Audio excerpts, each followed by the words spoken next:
Emri profesorit universitar Ibrahim Berisha përfundoi në tavolinë e negociatave mes Albin Kurtit dhe Lumir Abdigjikut si një opsion për postin e kryetarit të shtetit.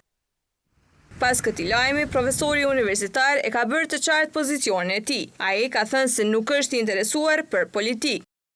Berisha njoftoi votimin e librit të tij të ri dhe deklaroi se do të vazhdojë të merret vetëm me letërsi. Kosova po shkon drejt zgjedhjeve të reja tërësisht të panevojshme.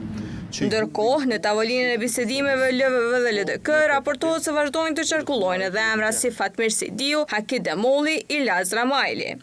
Ky i fundit për insajderin lidhur me këto lajme ka deklaruar: Zoti Ramajli, po besoj që i keni parë raportimet mediatike gjatë ditës djeshme, kur është përfol që emri juaj është propozuar për president të Republikës Kosovës.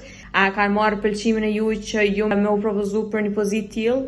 Unë asnjëherë nuk jam kontaktu lidhur me atë që ju më thatë. Edhe unë dje kum pa në për media edhe portale lajmin dhe nuk më ka kontaktu askush lidhur me te. Po edhe po të ndodhte një gjë e tillë, do me thonë duhet të jemi qartë, për shkak të moshës sime, unë asnjëherë nuk do të pranoja që një pozitë tillë duke pas parasysh rëndësinë që ka pozita e presidentit, jo vetëm sot, por veçanërisht sot në këtë situatë.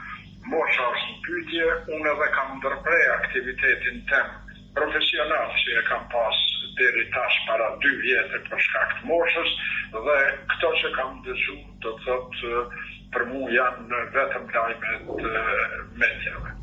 Pra, edhe për juve ka qenë befasi ky lajm? Natyrisht. Ilaz Ramajli është jurist, avokat dhe një nga figurat me peshë historike politike në procesin e shtetëformimit të Kosovës.